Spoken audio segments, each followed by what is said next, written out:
نحمده ونصلي على رسوله الكريم أما بعد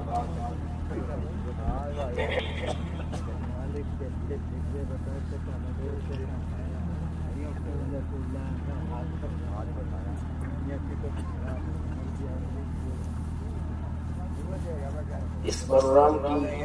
کامیابی کی سب سے بڑی دلیل یہ ہے کہ الحمدللہ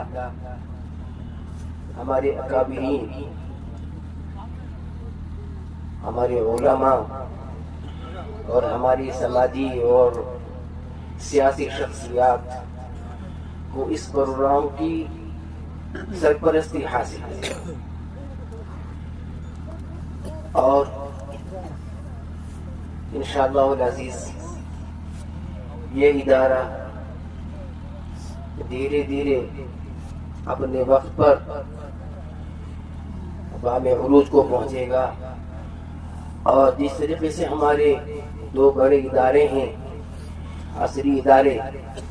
علی گڑھ مسلم یونیورسٹی اور جامعہ ملیہ، انشاءاللہ اسی کی طرز پر یہ ادارہ ترقی کرے گا، آگے بڑھے گا، اور ہماری نسل لوگ کی تعلیمی آبیاری کو پورا کرے گا انشاءاللہ العزیز۔ علی گڑھ مسلم یونیورسٹی جب سنی بنیاد کا معاملہ سامنے آیا اور سر سید علیہ رحمہ جو مفکر قوم تھے، وہ ملت تھے، انہوں نے یہ بیڑا اٹھایا تو اس وقت ان کی مخالفت کی گئی اور ان کو جوتوں کا ہار پہنایا گیا اور ان پر جوتے پھینکے گئے۔ سر سید علیہ رحمہ نے ان تمام جوتوں کو اکٹھا کرایا اور ان کی نیلامی کرائی، اور اس ادارے کی